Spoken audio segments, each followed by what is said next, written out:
अस्सलामुअलैकुम। I hope you are all doing well.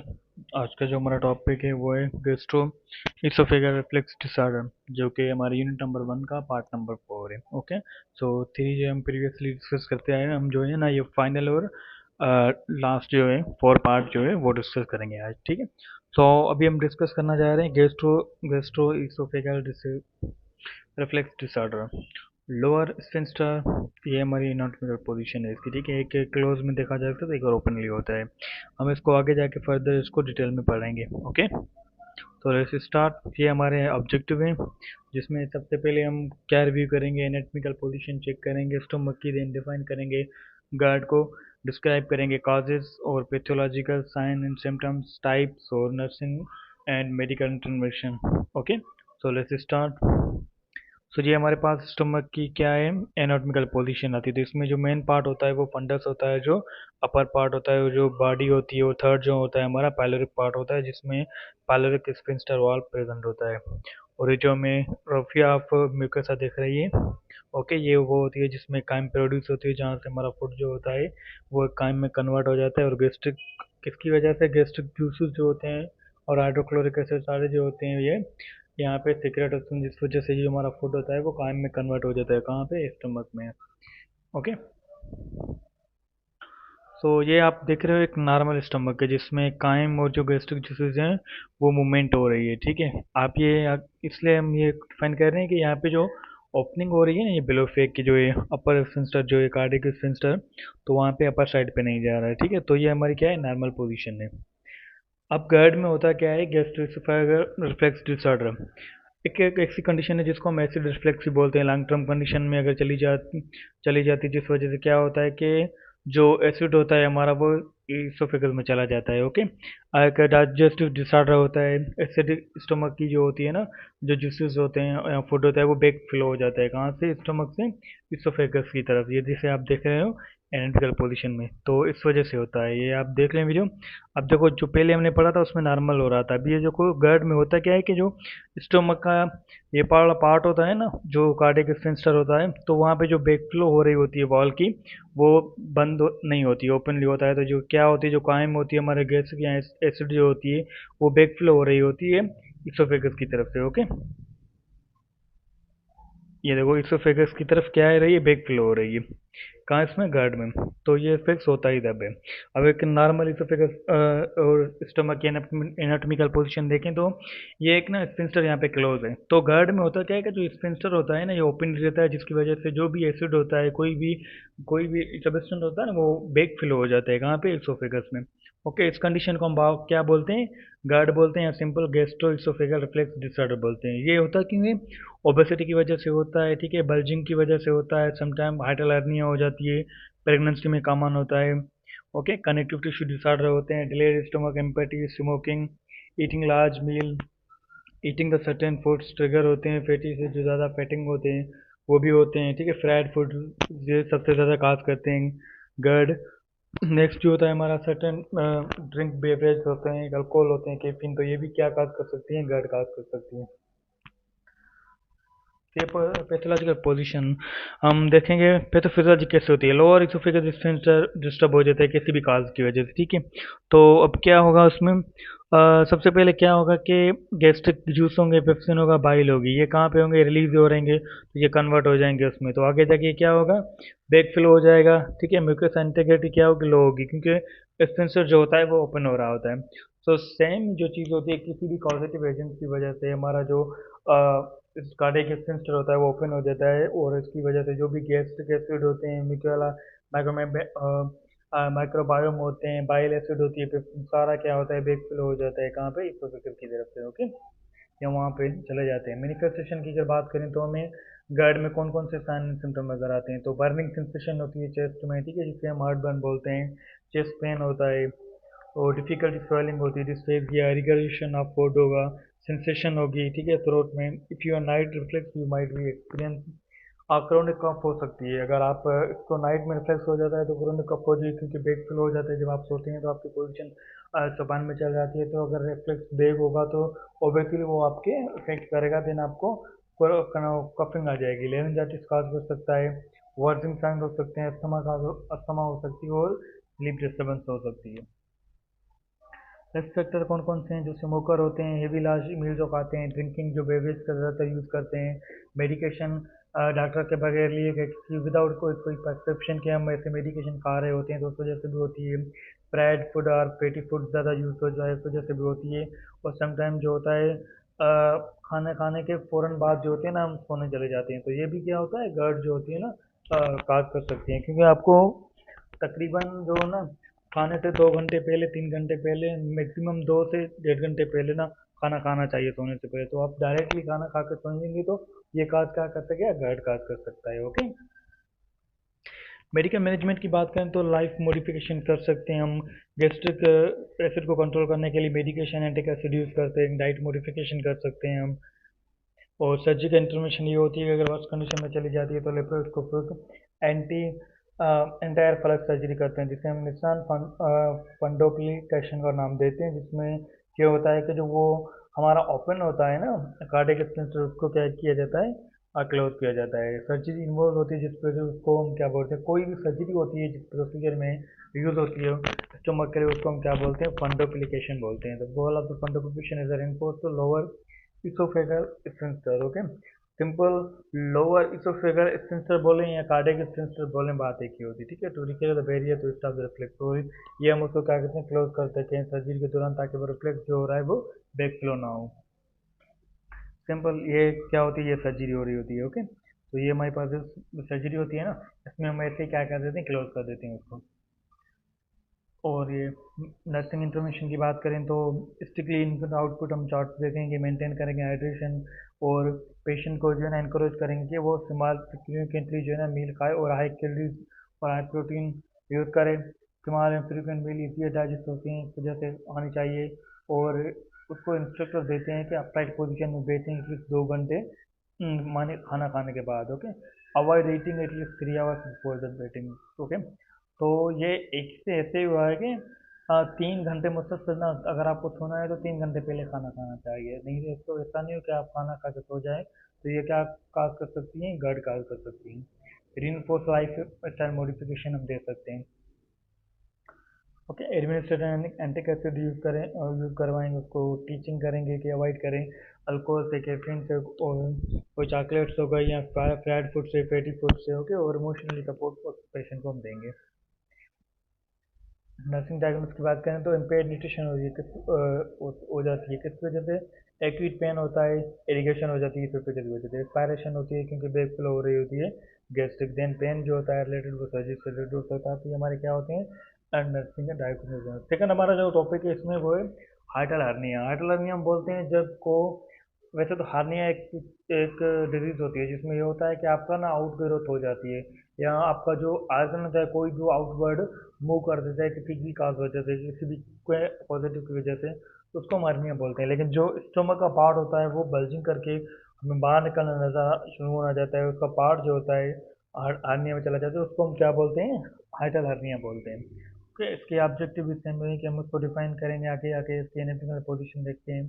सबसे पहले हाइटल हार्निया को डिफाइन करें, क्या होता है कि upper part of your stomach bulging. ठीक है। आपका जो ऊपर वाला पार्ट होता है ना कार्डियक स्फिंक्टर या लोअर इसोफेगस स्फिंक्टर वाला, तो वो क्या होगा, बल्जिंग होगी, उस पर बल्जिंग होके वो क्या करेगा, ओपनिंग हो जाएगी डायग्राम पे ऊपर। ठीक है। डायफ्राम जो होता है वहाँ पे, तो एक बल्जिंग फॉर्म जो हमें नजर आएगा उसको हम कंडीशन को क्या बोलते हैं, हाइटल हार्निया बोलते हैं। ठीक है। हाइटल हार्निया तभी होता है जब कोई भी स्टमक का पार्ट या अपर पार्ट है को भी क्या होता है कि वो मूव करवाता है अपवर्ड साइड ऑफ चेस्ट। ठीक है। तो वो अपर मूव करेगा तो ऑब्वियसली जब मूव करेगा तो वो आउटग्रोथ बाहर निकलेगी उसकी, तो देन वो बल्जिंग फॉर्म में हमें नजर आता है। ठीक है। देखने में, इंस्पेक्शन करने में, तो वो उस कंडीशन को हम क्या बोलते हैं, हार्टल हार्निया बोलते हैं। ये भी सेम उसके पोजिशन की वो डेफिनेशन की बात आ रही है। ओके। सेम जो है ओपनिंग कार्ड इसोफेगस और डायफ्रागमिक आर्टस, मतलब इसी वजह से ओपनिंग हो रही होती है, या यहीं पे ओपनिंग हो रही होती है। अपर पार्ट ऑफ जो स्टमक का होता है वो चेस्ट की तरफ से आ रहा होता है, जिसकी वजह से डायग्राफ के अंदर वीकनेस आ जाती है, टीयरिंग हो जाती है। ठीक है। जैसे आप पिक्चर में देख सकते हो कि एक बल्ज फॉर्म निकला हुआ है, देखो ना, ये क्या कहलाता है, हाइटल हार्निया वो कहलाता है। तो ये हमें एक नॉर्मल स्टमक है, सेकंड जो है हाइटल हार्निया कहते हैं। अभी इसमें आप देख सकते हो कि कौन सी चीजें हैं, तो जो आउटग्रोथ हो रही है ना उसकी, आउटग्रोथ जो है या सिंपल जो है कोई पार्ट आर्गन है ना, तो उसका पार्ट है, मतलब स्टोमक का पार्ट है, वो देखो ऊपर की तरफ खींचा जा रहा है। तो इस कंडीशन को हम क्या बोलते हैं, हाइडल हर्निया बोलते हैं। इसके दो टाइप होते हैं, एक स्लाइडिंग हाइडल हर्निया होता है, दूसरा होता है पेराइसोफेगल हाइडल हर्निया, जो फिक्स होती है, ठीक है। सबसे पहले नॉर्मल होती है स्लाइडिंग में, अब हम उसको आगे डिस्कस करेंगे। स्लाइडिंग की बात करें तो stomach of the section of the oesophagus joint to the stomach slide up the chest. जब ये डायरेक्टली जो होता है ना, जो वन पार्ट होता है, तो वो डायरेक्टली क्या होता है, सेक्शन जो होता है इसोफेगस जॉइंट कर लेता है स्टोमक चेस्ट की तरफ से, ठीक है। थोड़ा सा हाइटस हाइटस बोलते हैं हम उसको, और जो बल्ज फॉर्म बाहर निकला होता है, ठीक है। तो ये क्या होती है हमारे पास, स्लाइडिंग हाइटल हर्निया होती है। और फिर paraoesophageal hiatal hernia, part of stomach passes through a bulge into chest beside the esophagus। अब वो ऊपर चला जा रहा था, लेकिन ये चेस्ट की तरफ से, लेकिन इसोफेगस के बराबर में निकलता जा रहा है, ठीक है। वो अपवर्ड हो रहा था और ये उसके बराबर में निकल रहा है, मतलब कि इसोफेगस के ऊपर पार्ट में नहीं जा रहा है, उसके बराबर में ही जो है ना एक बल्ज फॉर्म निकल के बाहर आता है। तो उस कंडीशन को हम क्या बोलते हैं, पेराइसोफेगस हाइटल हर्निया। तो ये हमारे कौन है, दोनों टाइप के हैं हाइटल हर्निया के। सेम वही बात आ रही है कि वही टाइप वही डिस्कस की गई। सेकंड ये इंटरनल स्ट्रक्चर है इसका, फंडस है बॉडी और पाइलोरिक एट्रियम में पाइलो पार्ट। तो ये हमारे पास क्या होते हैं, पार्ट होते हैं स्टोमक के। काजेज जो होते हैं वो एज के हिसाब से चेंजेस आ जाते हैं, डायफ्राम के अंदर इंजरी कोई हो जाती है कंजेनिटल एबिनॉर्मलिटी की वजह से, एक्सेसिव कपिंग मूवमेंट की वजह से, और बाउल मूवमेंट में चेंजिंग्स होगी तो वो ओबेसली वो भी काज कर सकेगा। और एक्सरसाइज और सबसे ज़्यादा जो होता है ना, लिफ्टिंग हम करते हैं हेवी ऑब्जेक्टिव, तो वो जो होता है ना सबसे बड़े काजेज होते हैं हार्निया के। और ओबेसिटी में सबसे यही करवाती है, ओके। तो ये हमारे पास काजेज और रिस्क फैक्टर हैं, कौन कौन से आ सकते हैं, ओबेसिटी आ सकते हैं, स्ट्रेन आ सकते हैं, हमारे पास प्रेगनेंसी, हेवी लिफ्टर्स और एज्ड पर्सन, ठीक है। तो ये हमारे क्या होते हैं, रिस्क फैक्टर होते हैं। पैथोफिजियोलॉजी की बात करें तो कोई भी कंट्री उसमें फैक्टर आ गया, जैसे वेट लिफ्टिंग की बात करें तो इसोफेगस जंक्शन जो होगा वो डिस्प्लेसमेंट हो जाएगा, क्योंकि मसल से ऊपर क्या पड़ेगा, फोर्स पड़ेगी, फोर्स पड़ेगी तो वो मसल क्या होगी, इकोनॉमिक होना शुरू हो जाएगी और वो खींचना शुरू हो जाएगी, देन ओपनिंग हो जाएगी इसोफेगस हाइटस के अंदर, और स्टमक हर्निया जो है डेवलप हो जाएगा बल्ज फॉर्म में, ओके। देन हार्ट बर्न और चेस्ट पेन स्टार्ट होना जाएगा, देन कंडीशन क्या बोलाएगी, हाइटल हर्निया। तो मैनिफेस्टेशन की बात करें तो हार्ट बर्न तो होगी होगी, चेस्ट पेन होगा, उसको एपिगेस्ट्रिक पेन होगा, और डिस्पेगिया होगा, मीन्स ट्रबल इन swallowing, और ब्लोटिंग फीलिंग को आएगी आएगी। मेडिकल की बात करें तो लाइफ स्टाइल मॉडिफिकेशन करेंगे, वेट लॉस करेंगे, और हेवी वेट जो होते हैं वो अवॉइड करने की उसको बताएंगे कि वो अवॉइड करे, ठीक है। और no meal at least 3 hour prior to sleep, same वही चीज़ें जो हम गाइड में पढ़ के आ रहे थे कि खाना खाने से सोने से पहले आप 3 घंटे पहले खाना खाएं, ठीक है। ऐसा ना हो कि खाना खाने के बाद फ़ौरन याद हो जाए। तो ये बहुत से काजेज़ होते हैं जो हमें नज़र नहीं आते हैं, लेकिन बहुत से काजेज़ कर सकते हैं आगे जाके, मेंटेन करते हैं proper diet habits, okay. Surgical intervention की बात करें तो नेशन पेंडो सिलेक्शन हम करते हैं, मोस्ट कॉमन परफॉर्म किया जाए सर्जरी, जिसके अंदर क्या हो जाता है, ये देखो ना, कट की जाती है, देन उसको फिर से वो सर्जरी करके उसको वो किया जाता है, क्लोज किया जाता है, ओके। सर्जिकल इंटरवेंशन की बात करें, नर्सिंग इंटरवेंशन की बात करें तो हम उसको इस्तेमाल फीडिंग देंगे, ओके, एंड माउंटेन मेंटेन करेंगे, उसकी पोजीशन मेंटेन करेंगे, हेड एलिवेट करेंगे, ऑक्सीजन सपोर्ट देंगे, फ्लूइड मेंटेन करेंगे, डाइट हैबिट्स को मॉडिफाई करेंगे उसको। और सेम वही चीज़ है जो हम पढ़ के आए कि 3 घंटे पहले सोने से पहले हम उसको क्या करेंगे, खाना खाने को दिन अवॉइड करेंगे, कि ऐसा ना हो कि पहले ही खा ले, ओके। सेम वही पोजीशन चेंज करेंगे वेट लॉस में, और कोई जो हार्ट बर्न हो रही है तो उसके लिए हम एंटिक एसिड यूज़ करेंगे, proper high fibre diet use करेंगे, और hernia supportive abdominal belt use करेंगे। अगर डाइट डॉक्टर क्या उस हिसाब से वर्क कंडीशन में है तो हम उसको वो पहनाते हैं, और प्रमोट करते हैं एक्सरसाइज के लिए, but not use for the heavy lifters. Acute pain जो होगा, डायग्नोसिस की बात करें, एक्यूट पेन किस वजह से होगा, भाई प्रेशर हो रहा है और स्वेलिंग हो रही है, इम्पेयरमेंट होगी न्यूट्रिशन, क्योंकि बॉडी की रिक्वायरमेंट जो होती है वो कम हो जाती है, हाई रिस्क हो जाती है इन्वेजन प्रोसेस की वजह से, ओके। रिस्क एस्पायरेशन हो जाती है क्योंकि इम्पेयर्ड हो जाती है स्वेलिंग, और नॉलेज डिफिकल्ट हो जाती है। हार्ट लर्निया के सेल्फ मसाज की बात करें तो ये क्या होता है, लाइव पोजीशन में हम इसे रख सकते हैं पेशेंट को, ठीक है। हार्ट लर्निया में एक ऐसी पोजीशन बनानी पड़ती है, सुपाइन पोजीशन, जिसमें आप बेक करते हो, रिलैक्स करते हो, और अपनी जो फिंगर्स होती हैं वो बेलो द ब्रेड्स स्टेनम के और के आप आपको मूव कराते जा रहे हो, अप्लाई करते हो, डाउनवर्ड प्रेशर जो है ना वो अप्लाई करते रहते हो, ठीक है। रिपीट करते रहते हैं 5 मिनट ओके। और दिन में दो दो बार, एक बार इवनिंग में और एक बार मॉर्निंग में आप यूज़ कर सकते हो। तो ये क्या होता है, सेल्फ मसाज रिफ्लेक्स होती है, मैनेजमेंट होती है, जिसमें आप पार्ट लर्निंग से बच सकते हैं। ठीक। तो this is the warm water to do that learning, हम ये पे ऐसे जो पोजिशनिंग है वो कर सकते हैं। ओके। एक्लेजिया नेक्स्ट हमारा जो टॉपिक है वो है एक्लेजिया।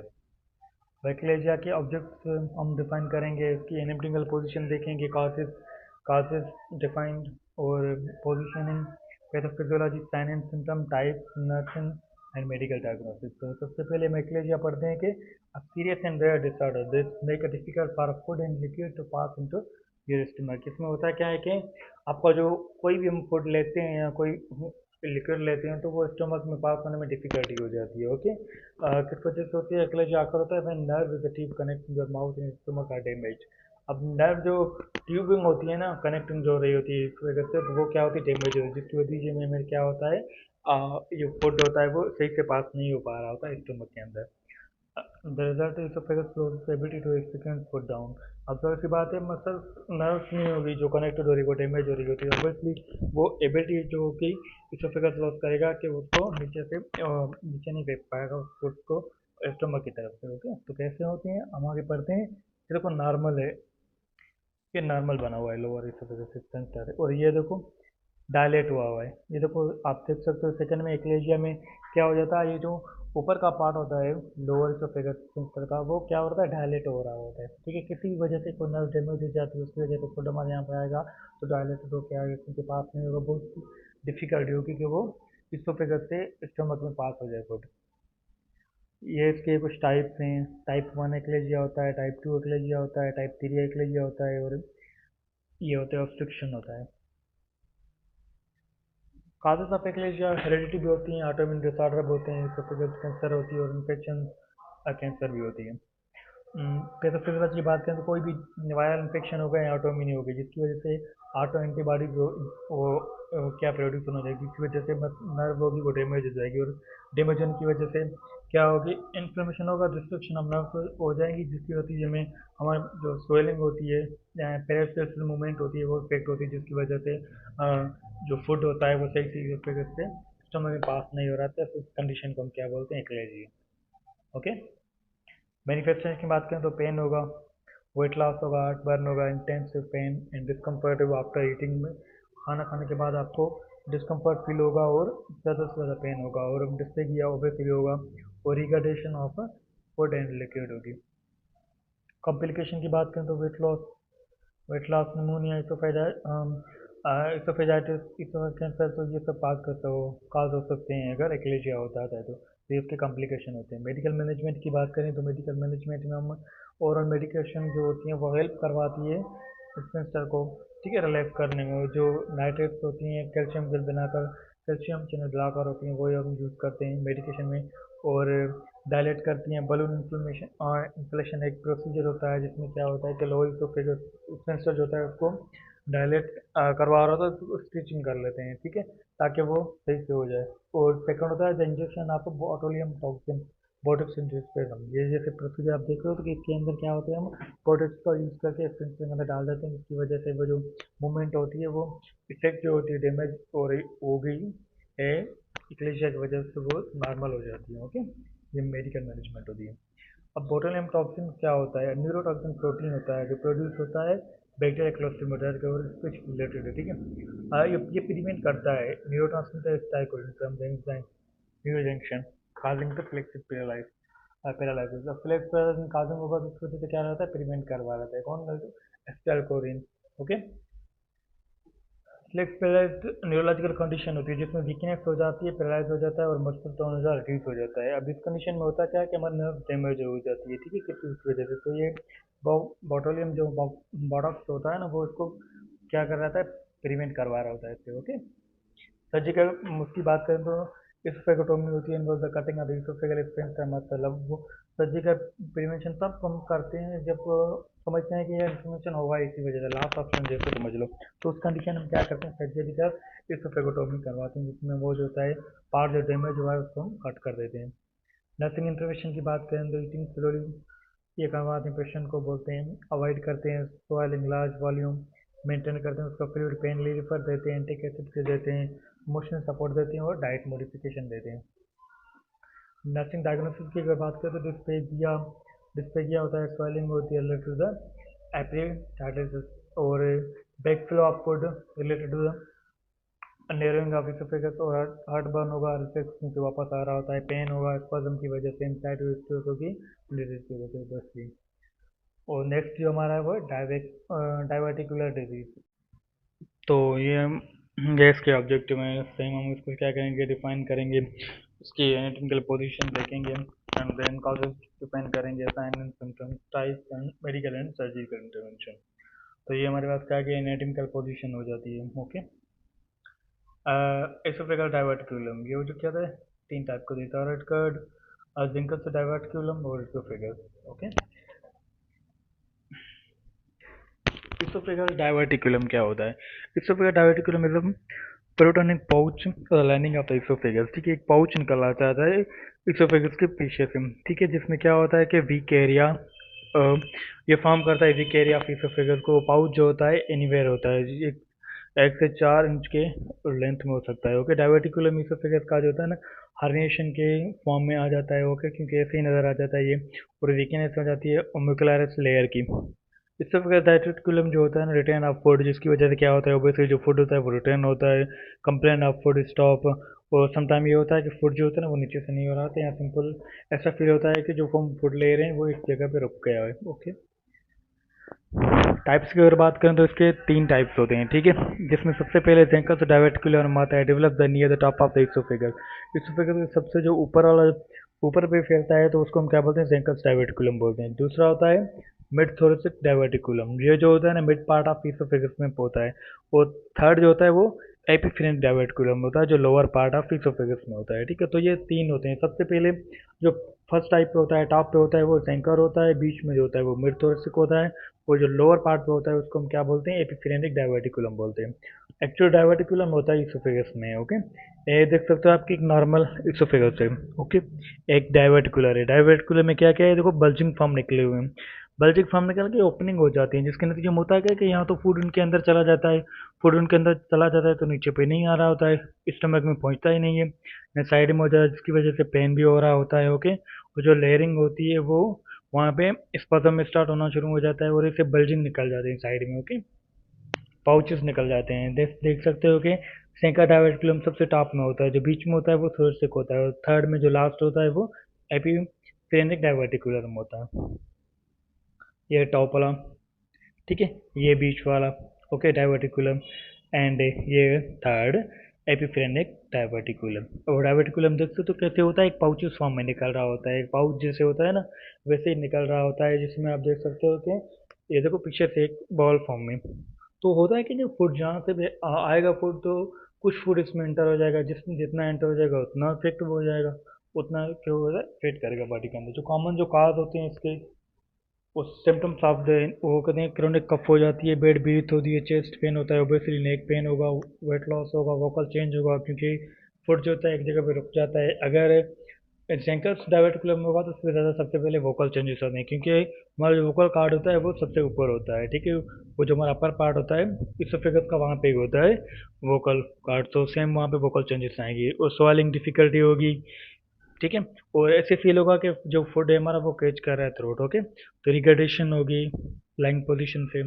काजेज जो होते हैं एक्सपर्ट आर नॉट श्योर, कोई भी मतलब आर्टोपेडिक बोल सकते हो, कोई काज नहीं हो सकता है इसका। ओके, समटाइम कोई होते हैं बाय बर्थ होते हैं, ठीक है, आफ्टर कुछ लाइफ के बाद होते हैं, मेल फंक्शनिंग हो जाती है, सेंसर ये वो ऐसा बोल सकते हैं कि मसल्स के अंदर वीकनेस हो जाती है, ठीक है, सेंसर जो होते हैं हमारे वो ब्लॉकेज हो जाते हैं, उसमें कुछ आ जाता है, इन्फ्लेमेशन हो जाती है इसोफेगस के बाहर से, या फूड प्रॉपरली जो होते हैं ना इसोफेगस से मूव नहीं कर पा रहा था, तो ये काज होते हैं, लेकिन एक्चुअली काज इसका एग्जैक्ट नहीं बताया गया है। ओके, मीन ऐसा समझ लो कि आइडियोपैथिक है। काजेज ऑफ डायवर्टिकुलम की बात करें तो सेम वही है कि इन्फ्लेमेशन, ओके, ये सेम वही आ जाता है। अब पैथोफिजियोलॉजी की बात करें, कोई भी काज होगा, ठीक है, इनकम्प्लीट रिलैक्सेशन होगी, न्यूरोमस्कुलर डिस्फंक्शन हो जाएगा, जिसकी वजह से होगा क्या कि फेरेंजियल प्रेशर इंक्रीज होगा और मस्कुलर हाइपरट्रॉफी होगी। जैसे ही प्रेशर इंक्रीज होगा तो मसल्स एक्टिव हो जाएंगे, वहाँ पे हाइपरट्रॉफी हो जाएगी और herniation of mucus through the mucus wall, और एक बल्जिंग फॉर्म निकालना शुरू हो जाएगा और वो किस में कन्वर्ट हो जाएगा, एक डायवर्टिकुलम में कन्वर्ट हो जाएगा, ओके। और साइनस सिम्टम की बात करें, कफिंग होती है, वही सेम चीज़ है, वेट लॉस होकर चेंज, ठीक है, जैसे हम पेशे पढ़ के आए हैं। डायग्नोसिस की बात करें तो बेरियम स्वेलिंग, ठीक है, एक सोल्यूशन होता है, ठीक है, जो एक्सरे सिटी स्कैन में दिया जाता है, जिसमें हम बेरियम का यूज़ करते हैं, उसको सवाल किया जाता है, जिसके नतीजे में हम देख सकते हैं movement. Then gastrointestinal endoscopy के जरिए हम इसका डायग्नोस बना सकते हैं। मैनोमेट्री जरिए एक टेक्निक होती है जिसमें टाइमिंगली स्ट्रेंथ देखी जाती है मसल के कॉन्ट्रैक्शन की, जो इसोफेगस में होते हैं, वो 24 आवर पीएच टेस्ट किया जाती है, okay, check of the sun acid check करने के लिए, एसिड की पीएच चेक करने के लिए, ओके, बाइल की, स्टमक एसिड की। सर्जिकल ये होता है कि डायवर्टिकुलोपेक्सी होती है और डायवर्टिकुलोएक्टोमी होती है, ठीक है, जिसमें या तो कंप्लीट उसको कट ऑफ किया जाता है या उनको सेकंड फॉर्म में चेंज करके उसका हिस्सा बनाया जाता है, ओके। मेडिकल मेजरमेंट की बात करें तो रेडियोग्राफिक के हेमोरेड के कंफर्म इंफॉर्मेशन देते हैं। ट्रीटमेंट बाद एंटीबायोटिक लेक्सेटिव और एंटिक एसिड का हम ट्रीटमेंट दे सकते हैं, ओके। और डाइट मॉडिफिकेशन देते हैं। नर्सिंग इंटरवेंशन की बात करें तो फ्लूइड मेंटेन करेंगे, उसका आउटपुट इनपुट देखेंगे, वाइटल साइन का देख करेंगे, पेन किलर उसकी यूज़ करेंगे पेन के लिए, ठीक है, एंटिक एसिड यूज़ करेंगे रिफ्लक्स हार्ट के लिए, एलिवेट करेंगे उसका बेड 4 से 8 इंच, ओके। देन अवॉइड करेंगे 2 hours before bedding and avoid the tighting cloth पहनने से हम उसको क्या करेंगे, अवॉइड करेंगे। ये नर्सिंग इंटरवेंशन। नर्सिंग डायग्नोस बनाएंगे हम पेन का बनाएंगे तो इन्फ्लेमेशन होगा इस वजह जिस वजह से पेन होगा, वो हाई रिस्क होगा इसलिए क्योंकि collection of food particle diverticular में होगा, तो जाहिर सी बात है जितना फूड पार्टिकल अंदर होंगे उसके अंदर एक डायवर्टिकुलर के अंदर तो उतने चांसेस होते हैं कि इन्फेक्शन फैलेगा, ओके। एंड यही सेम हम पढ़ के आए नॉन सर्जिकल मैनेजमेंट में हम क्या करते हैं, मेडिकेशन देते हैं, लाइफ मॉडिफिकेशन चेंज करते हैं, और सर्जरी ये होता है सर्जिकल मैनेजमेंट इसका, ठीक है, जैसे हमने पीछे 2 टाइप पढ़ के आए, ट्यूमर नेरिंग इसोफेगस, ये बन जाती है। नेक्स्ट जो हमारा टॉपिक है वो है oesophageal cancer, okay. Oesophageal tumour जिसको बोलते हैं या कैंसर बोलते हैं, के ऑब्जेक्टिव में हम डिफाइन करेंगे इसको, इसके टाइप्स को डिफाइन करेंगे, इसकी पैथोफिजियोलॉजी को अंडरस्टैंड करेंगे और मेडिकल एंड सर्जिकल मैनेजमेंट पढ़ेंगे। इसोफेगल कैंसर क्या होती है, यूजुअली बेनाइन सेल होते हैं lining inside of the oesophagus, okay. एक बेनाइन सेल्स होते हैं, ठीक है, कार्सिनोमा सेल होते हैं जो शुरुआत में शुरू होते हैं लाइनिंग सेल से, इसोफेगस की वो स्टार्ट हो जाते हैं इनर साइड से, ठीक है। Cancer arising from oesophagus they turn between the throat and till the stomach. अगर एक कैंसर जो स्टार्ट हो जाती है इसोफेगस तो ऑब्वियसली वो 2 चीज़ों में उसको लॉगनी चाहिए, थ्रोट को और स्टमक को जाके यहाँ पे फैलती जाएगी, ओके। इसोफेगल कैंसर की बात करें तो सबसे पहले देखो इसोफेगस है और बीच में इसोफेगस सेल्स होते हैं और लोअर इसोफेगल कैंसर, ये हमारी एनाटॉमिकल है। इसके 2 टाइप होते हैं, एक स्क्वामस होता है, दूसरा एडिनोकार्सिनोमा कार्सिनोमा होता है। मोस्ट ऑफ कॉमन जो होता है वो इसोफेगल कैंसर में स्क्वामस होता है, ठीक है, इसमें जिसमें सेल्स जो होते हैं लाइनिंग सेल्स वाले रिलेटेड होते हैं। स्क्वामस कार्सिनोमा जो होती है strongly linked with smoking and drinking, जो सबसे ज़्यादा स्मोकिंग और ड्रिंकिंग यूज़ करते हैं उनमें सबसे कॉमन जो पाई जाती है वो स्क्वामस सेल कार्सिनोमा पाई जाती है। कैंसर सेल्स होता है फॉर्म होता है स्किन में, प्लेट सेल्स होते हैं इनसाइड ऑफ इसोफेगस में, जो आगे जाके बढ़ते जाते हैं, ओवर ग्रोथ हो जाती है उनकी, ओके। एंड कैंसर जो सेल होते हैं सबसे पहले स्टार्ट कहाँ से, ग्लैंड सेल से शुरू हो जाते हैं, तो हम उनको क्या बोलते हैं, कार्सिनोमा बोलते हैं।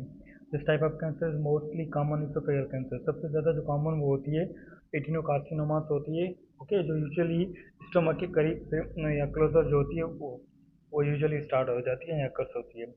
Chronic and reflux GERD Barrett oesophagus chronic care में कैन की the risk of adenocarcinomas oesophageal cancer.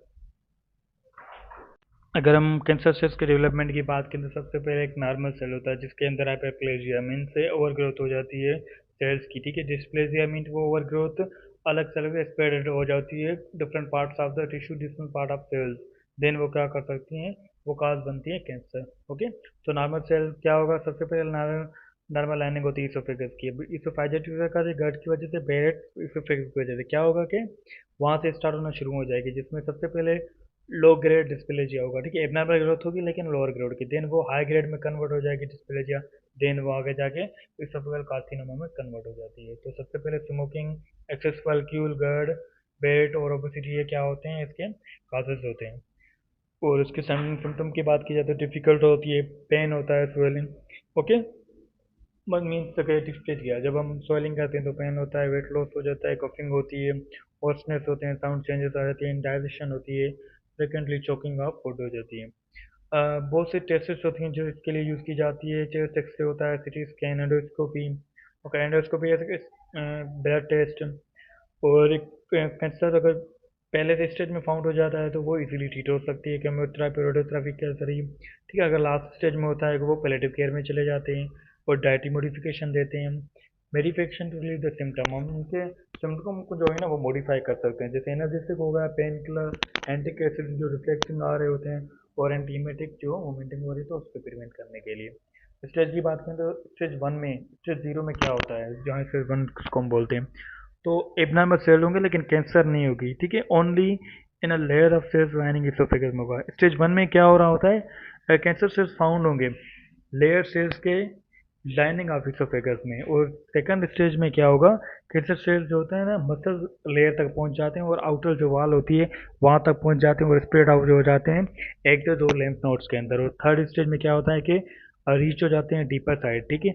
अब डीपर मसल्स के लेयर के डीपर साइड में चले जाते हैं, कनेक्टिव टिश्यूज के वॉल्स में चले जाते हैं और स्प्रेड आउट हो जाते हैं इसोफेगस से लेके सराउंडिंग के ऑर्गन्स के अंदर। देन फाइनल स्टेज क्या होती है, मोस्ट एडवांस स्टेज होती है, कैंसर स्प्रेड आउट जाती है पूरे ऑर्गन के अंदर, बॉडी के अंदर, जिसमें क्या होता है लिम्फ नोड्स और इसोफेगस तक चली जाती है। सर्जिकल मैनेजमेंट की बात करें तो पार्ट ऑफ इसोफेगस यहाँ तो रिमूव किया जाता है, वो पार्ट जहाँ अगर पहले में हो रही होती है एक पार्ट होता है तो उसको हम रिमूव किया जाता है, ठीक है। इसोफेगोटोमी बोलते हैं। और इसोफेगल स्टेंट स्टेंट होता है सेकंड, जिसमें हम क्या होते हैं उसको कम्प्लीटली एक शंट यूज़ किया जाता है, ओके, उसके लिए, ताकि वो ज़्यादा ना हो, लेकिन मोस्टली जो होता है उसको रिमूव किया जाता है। नर्सिंग इंटरवेंशन की बात करें तो न्यूट्रिशनल नीड्स देंगे उसको, एजुकेशन देंगे, इमोशनल सपोर्ट देंगे, मॉनिटरिंग करेंगे उसका फ्लूइड, ठीक है, केयरिंग करेंगे फीडिंग ट्यूब के जरिए, एंड एडमिनिस्ट्रेट करेंगे मेडिकेशन जो उसके साइन एंड सिम्टम्स नज़र आ रहे हैं उसको रिलीव करने के लिए। और पेशेंट को ना रेडी करेंगे सर्जरी के उसके लिए, और उसके ओरल सेक्रेशन को हम ऑब्जर्व करेंगे और एजुकेशन देंगे फैमिली को डिजीज़ के बारे में। ओबियसली ये जानना ज़रूरी होता है कि आपकी जो डिजीज़ है इसमें क्या क्या हो सकती है, क्योंकि फैमिली को अवेयर रखना सबसे पहले बेहतर होता है। तो ये नर्सिस का काम होता है कि वो इस चीज़ को अवेयर करें, ओके, एंड मॉनिटर करते रहते हैं उसके वेट को। नर्सिंग की बात, डायग्नोसिस की बात करें तो पेन रिलेटेड होगा ट्यूमर की वजह से, रेस्प डिफिकल्ट फ्लूइड होगी क्योंकि वोमिटिंग और डायरिया हो रही है, एंग्जाइटी होगी सर्जरी की वजह से, इम्पेयर ट्रीटमेंट एंग्जाइटी होगी सर्जिकल प्रोसीजर की वजह से, और इनफेक्टिव एयर होगी सिक्रेशन की वजह से, ठीक है। Thank you so much. तो ये जो हमारा टॉपिक था आज वो कम्प्लीटली कंप्लीट किया, वो कर दिया हमने, कवर कर दिया। आई होप आप इंजॉय करेंगे इसको पढ़ के। Thank you so much.